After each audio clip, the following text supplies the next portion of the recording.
잠시 기도하겠습니다.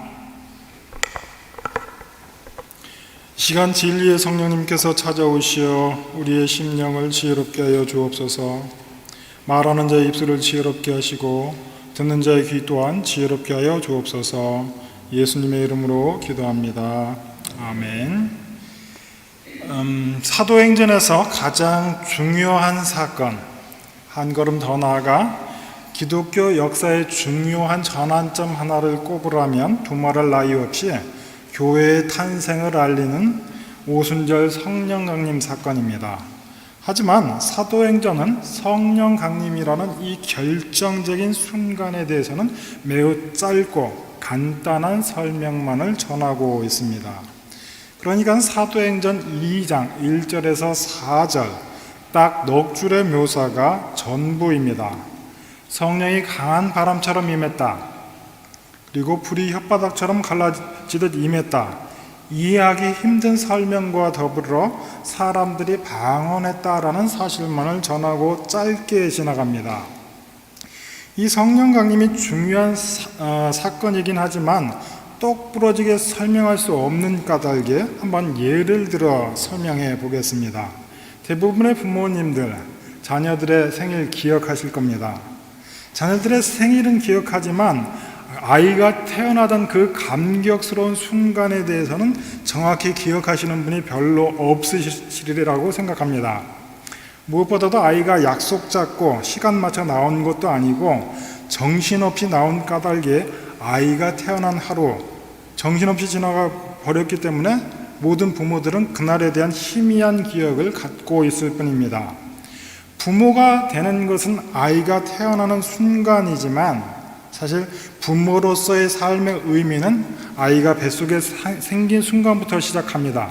그리고 아이를 낳고 키우며 크고 작은 일들을 경험하며 그제서야 부모가 되어 갑니다. 마찬가지로 우리가 성령 충만을 이야기하거나 성령이 인도하는 삶이 무엇인가를 이야기할 때, 또 교회란 무엇인가를 설명하려 할 때 오순절 성령 강림이 교회의 출발점, 성령 충만의 출발점이긴 하지만 그것으로 모든 것을 설명해내기에는 한계가 너무나 분명합니다. 성령이 이 땅에 오심으로 교회가 시작되었다, 그 이상의 설명은 불가능합니다.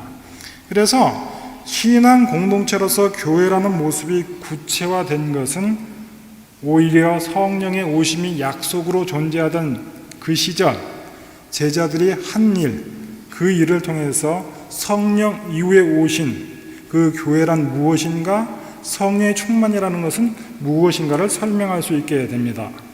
그래서인지 오늘 누가도 성령을 기다리고 있는 제자들의 모습과 성령 강림 이전에 제자들이 한 일을 굉장히 비중 있게 전하고 있습니다. 오늘 본문이 시작하는 1장 12절에서 26절은 예수께서 승천하시고 성령 강림이 있기 전 열흘 동안의 일을 자세히 설명하고 있습니다.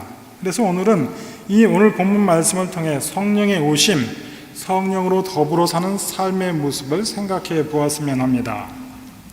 우선은 이 성령 강림이 주는 의미를 분명하게 하기 위해서 주님께서 인간이 되어 이 땅에 오신 사건과 한번 비교해 보겠습니다. 성령 하나님은 승천하신 성자 예수님을 대신해서 오신 것이 분명하지만 예수께서 이 땅에 오신 것과 성령 강림 사이에는 분명한 차이가 있습니다. 주님께서 이 땅에 우리와 같은 육체를 가진 사람으로 오셔서 십자가에서 이루신 구원은 오직 주님 홀로 이루신 일입니다. 주님께서는 어느 누구의 도움도 받지 않으셨고 어느 누구와도 함께 일하지 않으셨습니다. 이렇게 주님께서 사람이 되어 이 땅에 오시고 우리를 구원하신 일은 전적으로 우리 주님 홀로 하신 일입니다. 그때 인간은 스스로 구원이 필요한 존재라는 사실도 알지 못했습니다. 예수께서 이 땅에 오셔야 하신 일에 관한 구약의 예언을 살펴보아도 분명히 드러나는 부분이 있습니다. 메시아의 사역은 세상에서 철저히 외면을 받았고 주님 편에서 홀로 하신 일이다라고 하는 것이 드러납니다. 인간들은 주님의 오심에 대해 무지했고 이 땅에 오신 메시아를 철저하게 외면했습니다.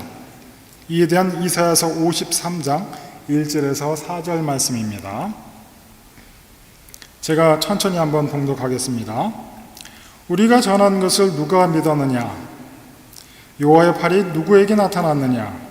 그는 주 앞에서 자라나기를 연한 순 같고 마른 땅에서 나온 뿌리 같아서 고운 모양도 없고 풍채도 없은즉 우리가 보기에 흠모할 만한 아름다운 것이 없도다. 그는 멸시를 받아 사람들에게 버림받으며 간고를 많이 겪으며 질고를 아는 자라. 마치 사람들이 그에게서 얼굴을 가리는 것 같이 멸시를 당했고 우리도 그를 기히 여기지 아니하였도다. 그는 실로 우리의 질고를 지고 우리의 슬픔을 당하였거늘 우리는 생각하기를 그는 징벌을 받아 하나님께 맞으며 고난을 당한다 하였노라. 여기에서 보듯이 우리가 주님께 살려달라고 애걸복걸해서 구원을 받은 것이 아닙니다. 우리 인간은 자신의 구원을 부탁한 적도 없고 예수께서 당하시는 모든 일이 우리를 위한 일이라는 사실을 알지 못했고 상상조차 하지 못했습니다. 그래서 예수께서 이 땅에 오셨을 때에 그것이 무엇을 의미하는지 아는 사람이 없었고 다만 오해하는 사람들이 있었을 뿐입니다. 십자가를 앞둔 예수께 야고보와 요한의 어머니가 찾아와 이렇게 이야기합니다. 선생님의 나라가 임할 때에 우리 두 아들 중에 하나는 우편에 다른 하나는 왼편에 앉게 해주십시오. 이렇게 질문한 사람도 예수님의 오심을 오해했고 곁에서 이 질문을 듣는 제자들마저도 예수님의 오심을 오해했던 까닭에 성내고 화를 냈던 것입니다. 이 질문에 예수께서는 내가 마시려는 잔을 마실 수 있겠느냐 물으셨습니다. 이렇게 물으신 것 같이 십자가의 구원은 오직 주님만이 하실 수 있는 일이었습니다. 우리는 우리 구원의 문제에 있어서 역할을 할 수 있는 게 아무것도 없었습니다. 그런데 누가는 성령 강림은 예수님의 오심과는 다르다고 분명히 이야기합니다. 예수께서 성령을 아버지의 약속이니 밝히 기다리라고 말씀하셨다는 점을 분명히 밝히고 있는데 여기서 잠깐 누가복음 24장 49절에서 52절 말씀을 보겠습니다. 제가 봉독합니다. 볼지어다 내가 내 아버지께서 약속하신 것을 너희에게 보내리니 너희는 위로부터 능력으로 입혀질 때까지 이 성에 머물라 하시니라. 예수께서 그들을 데리고 베다니 앞까지 나아가사 손을 들어 그들에게 축복하시니 축복하실 때에 그들이 떠나 하늘로 올려지시니 그들이 그에게 경배하고 큰 기쁨으로 예루살렘에 돌아가 늘 성전에서 하나님을 찬송하니라. 여기선 제자들이 예수께서 승천하시고 큰 기쁨 가운데에 향한 곳이 성전이었다라고 이야기합니다. 그런데 같은 저자가인 누가가 쓴 사도행전은 제자들이 모인 장소는 마가다락방이라고 소개합니다. 그래서 본문 13절 14절 말씀을 잠깐 살펴보도록 하겠습니다. 들어가 그들이 유하는 다락방으로 올라가니 베드로, 요한, 야고보, 안드레와 빌립, 도마와 바돌로메, 마테와 알페오의 아들 야고보, 셀로닌 시몬, 야고보의 아들 유다가 다 거기 있어 여자들과 예수의 어머니 마리아와 예수의 아우들과 더불어 마음을 같이하여 오로지 기도에 힘쓰더라. 한 사람 누가가 썼는데 왜 이런 차이가 있습니까? 사도행전 1장의 제자들과 오늘 우리 사이에는 결정적인 차이 한 가지가 있습니다. 우리는 주님께서 승천하시고 성령이 이 땅에 오시기까지의 시차가 열흘이라는 것을 잘 알고 있습니다. 하지만 오늘 본문 속의 제자들은 성령이 언제 오실지를 전혀 알 수 없는 기약 없는 상황 가운데 있습니다. 그래서 우리가 상상하듯이 한 열흘 정도 한 마음으로 기도에 힘쓰며 24시간 공동체 생활을 했던 것이 아닙니다. 예수께서 부활하신 날을 주일 새벽이라고 치고 승천하시기까지 40일 동안 이 땅에 계셨습니다. 그래서 계산해 보면 예수께서 승천하신 날짜는 목요일 늦은 오후 내지는 금요일 일과 중에 승천하셨을 것이라고 우리가 상상해 볼 수 있습니다. 그러니까 바로 안식일로 이어집니다. 그러니까 예수께서 승천 이후 첫 안식일에는 성전에서 머물며 제자들이 찬양했지만 성령이 오실 날을 기약할 수 없었던 제자들은 전과 같이 충실한 일상을 살며 일과를 마치고 매일 저녁 마가다락방에 모였던 것입니다. 바로 이러한 과정에서 장소도 누가복음이 전하는 성전에서 마가다락방으로 자연스럽게 이동하게 되었던 것입니다. 바로 이 과정에서 교회는 성전 건물이 아니라 주께서 택하신 백성, 주님을 바라보는 사람의 모임이다. 이렇게 교회가 준비되고 있었다는 말입니다. 서두에서 드린 예처럼 아이의 탄생에 빗대어 설명하자면 주님이 성령이 오시리라는 약속 속에서 교회가 잉태되었다라고 표현해 볼 수 있겠습니다. 그리고 오늘 설교 제목에 기도라는 말 대신 기다림이라고 쓴 이유가 바로 이것입니다. 기도라고 하는 것은 우리가 만들어낼 수 없는 것을 달라고 구하는 것입니다. 물론 주님께서 가르치신 기도에서처럼 이러할 양식을 위해 내지는 각자의 필요를 위해서 기도할 수 있고 구해야 합니다. 하지만 기도라고 하는 것은 기본적으로 우리 스스로 만들어낼 수 없는 것, 세상이 줄 수 없는 것, 오직 주님께서만 주실 수 있는 것을 달라고 구하는 것입니다. 또 하나 우리가 유념해야 할 것은 하나님이 주시기는 하겠으나 당장 주시지 아니하고 당신의 뜻과 계획을 따라 주십니다. 그러니 기도를 기다림이라고 표현할 수 있는 것입니다. 기도의 다른 모양이 믿음으로 기다리는 것이다 라는 말입니다. 그래서 하나님의 약속이 반드시 성취된다라고 하면 성령을 주신다는 약속으로 그들은 이미 성령 가운데 있는 거나 마찬가지입니다. 그래서 성령을 약속으로 받은 제자들이 한 일이 무엇이냐? 바로 마띠아를 뽑아 결혼이 된 사도의 수를 채운 것입니다. 성경은 이렇게 제비 뽑힌 마띠아가 무슨 일을 했는지 전혀 전하지 않습니다. 다만 제자들이 기도하며 성령을 기다리는 동안에도 각자의 할 일을 충실히 했다 정도를 이 평이한 이야기를 누가가 전하고 있습니다. 어떻게 보면 사도행전 1장은 우리가 기대하는 성령의 역사와는 너무 다른 모습을 그리고 있습니다. 우리는 성령의 사람, 성령 충만을 이렇게 이해합니다. 성령 충만하면 이전에 없던 힘과 능력이 생긴다고 이해합니다. 성령을 받으면 성령이 충만해지면 주님을 위해 큰 일, 교회를 위해 큰 일, 위대한 일을 할 수 있다라고 우리는 생각합니다.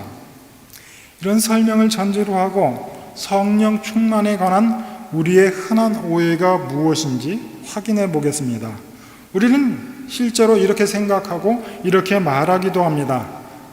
우리는 약하지만 성령이 오시면 나는 힘이 없지만 기도하여 주께서 능력을 주시면 무엇이든 할 수 있고 감당할 수 있다. 바로 이런 차원에서 기도와 성령 충만을 생각하는 경우가 적지 않을 겁니다. 경우에 따라 어떤 일에 좌절과 실패를 맛보았을 때 내가 성령의 능력을 전적으로 의지하지 않았기 때문이다. 내 믿음이 부족해서이다. 내 기도가 부족했기 때문이다. 이렇게 이야기하곤 합니다. 하지만 이런 말은 반만 맞는 것입니다. 그러니까 반쯤 틀렸다. 경우에 대해서는 성경을 완전히 오해하고 틀렸다라고 말할 수도 있습니다. 우리가 인생사에서 경험하는 크고 작은 실패와 좌절은 그렇게 간단하게 정의되는 것이 아니기 때문입니다.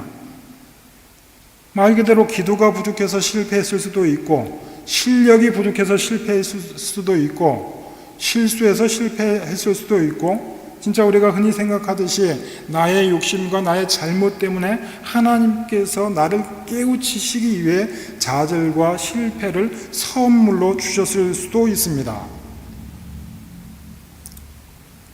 예컨대 성령께서 오시면 단숨에 우리의 능력이 향상되고 완벽해지는 것으로 생각한다면 우리는 성경이 말하는 성령 충만과 성령의 능력을 오해하는 것이 분명합니다.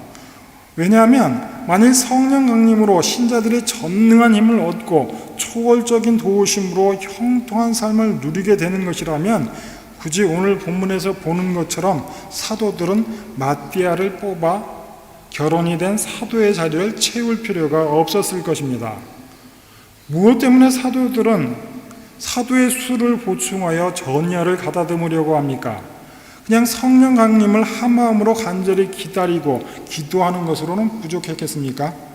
성령이 오시면 권능을 받아 어차피 땅끝에 이르러 증인이 될 것이 너무나 분명한데 가룟 유다를 대신한 새로운 사람을 뽑을 이유가 도무지 무엇인지 알 수 없습니다. 무엇보다도 성경에서는 제자들의 마띠아를 뽑아 자기의 일을 나누었다라는 이야기도 없고 마띠아가 무엇을 했다라는 이야기도 없습니다. 마띠아가 사도의 자리를 채워 예루살렘 공동체가 든든히 세워져 갔다라는 이야기도 하지 않습니다. 그저 사도들이 기도하고 성령의 오심을 기다리는 순간에도 현실을 외면하지 않고 그 순간에 할 수 있는 일을 했다를 전하고 있습니다.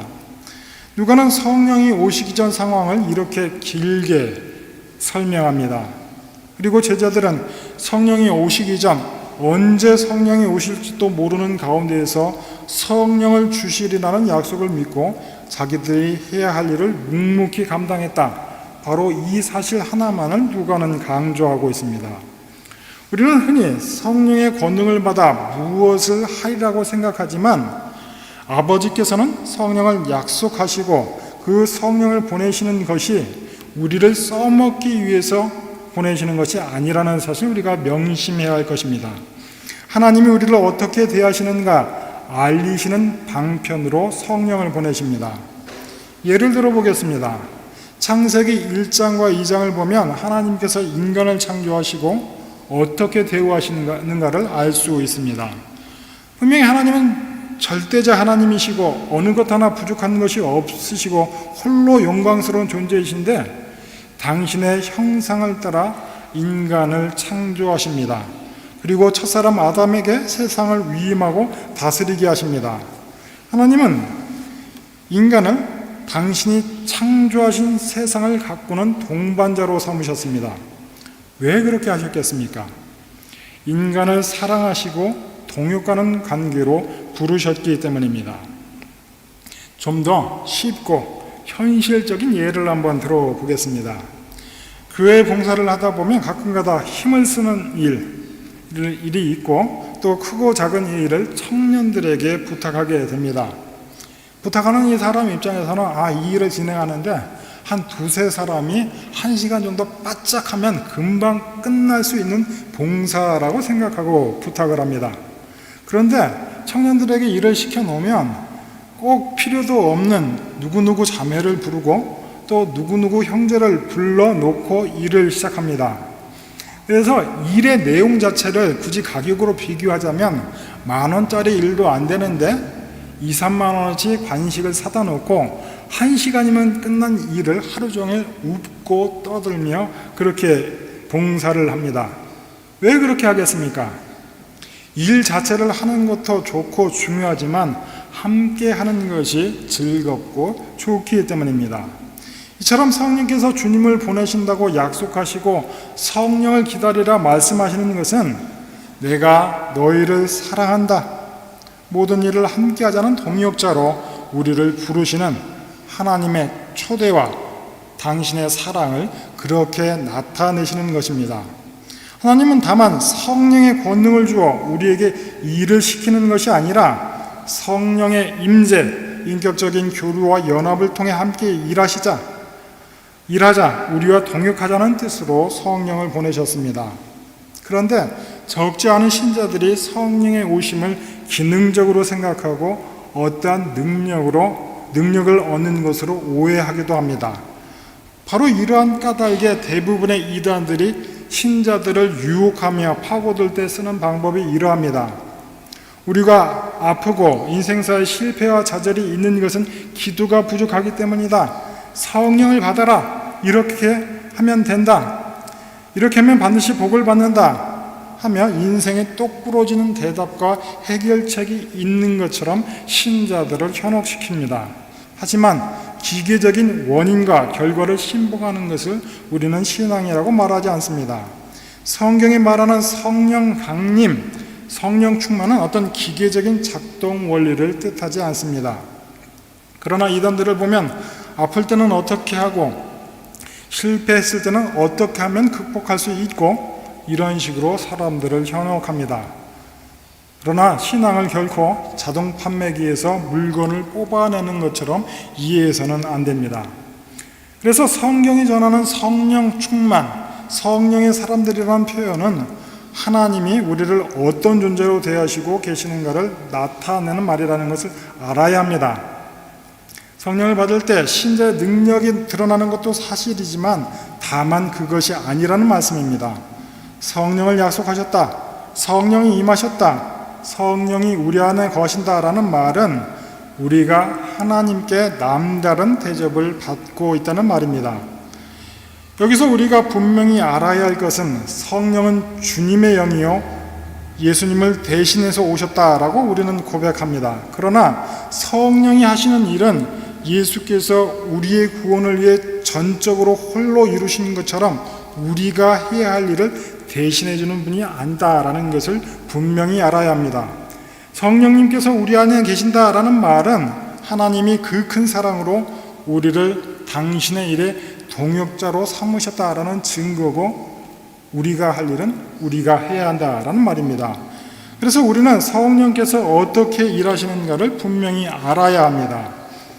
이에 대한 로마서 8장 16절 17절 말씀입니다. 성령이 친히 우리 영과 더불어 우리가 하나님의 자녀인 것을 증언하시나니.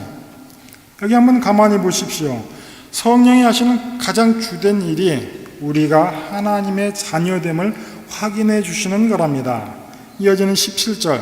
자녀이면 또한 상속자 곧 하나님의 상속자요 그리스도와 함께한 상속자니 우리가 그와 함께 영광을 받기 위하여 고난도 함께 받아야 할 것이니라.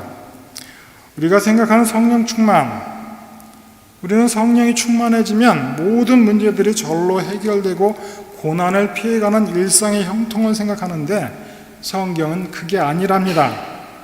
다만 어떠한 순간에도 어떠한 처지 가운데 처했다 할지라도 성령께서는 우리가 하나님의 자녀됨을 끊임없이 확인해 주신답니다. 그러니 이 세상에서 주눅들지 말고 고난이 가득한 세상을 감수하라고 용기를 북돋아 주십니다. 앞으로도 기회가 되는 대로 살펴보겠지만 사도행전은 내내 하나님께서 성령으로 우리들 인생을 도우신다, 당신의 계획하신 일에 동역자로 삼으셨다는 이야기를 합니다. 우리가 사도행전 하면 생각하는 흔히 큰 기적, 기이한 일들은 사도행전이라는 긴 이야기에서 아주 작은 부분에 지나지 않는다는 사실을 우리가 명심해야 할 것입니다. 지금 우리는 사도행전의 역사를 계승하며 살아가는 사람들입니다. 우리 손에 들린 사도행전은 28장으로 끝이 나지만 지난 2000년 예수를 주로 믿는 신자들이 각자의 사도행전을 지금도 쓰고 있습니다. 우리 개인들의 삶을 들여다보면 사도행전 1장의 사도들처럼 막연한 기다림, 지루한 삶을 살고 있다는 점에서 크게 다르지 않다는 것을 알 수 있습니다. 우리도 드물지 않게 기다림으로 지루하고 수많은 어려움 가운데 일상을 살아갑니다. 그리고 우리 신자들 대부분의 삶은 영웅적이라기보다는 때로는 비루하고 힘든 일상을 살아내고 있기도 합니다. 그런 인생들 가운데에 주 예수의 영으로 오신 성령께서 우리와 함께 하신답니다. 우리 개인도 살다 보면 말로 설명하기 힘든 기적, 은혜를 경험할 때가 올 것입니다. 그러나 사도행전 1장이 전하는 대로 그러한 기적은 평범한 오늘 하루를 주의 증인으로 성실히 살아가는 사람들에게 또 하나님의 뜻하신 바를 따라 하나님이 원하시는 때에 찾아온다라고 말씀하고 있습니다. 그러니 성경이 약속하지 않은 기적이나 요행을 바라기보다는 우리가 어떠한 상황에 있을지라도 성령이 우리가 하나님의 자녀인 것을 증언하신다. 지금도 우리를 위해 말할 수 없는 탄식으로 우리를 위해 중보하시고 기도하시고 응원하신다. 바로 이 믿음을 가지고 다가오는 한 주도 살아가시기를 바랍니다. 바로 이 믿음을 인하여 다가오는 한 주간도 신자된 넉넉한 삶을 살아갈 수 있기를 주의 이름으로 축원합니다. 잠시 기도하겠습니다. 우리를 고와 같이 홀로 두지 아니하시고 항상 동행하시는 주님의 은혜와 사랑에 감사를 드립니다. 하나님께서 우리에게 허락하신 일상 가운데에 그리고 모든 일들 가운데에 하나님의 뜻을 발견하며 신자된 책임을 다하며 하루를 살아가는 복된 신자들 되게 하여 주옵소서. 예수님의 이름으로 기도합니다.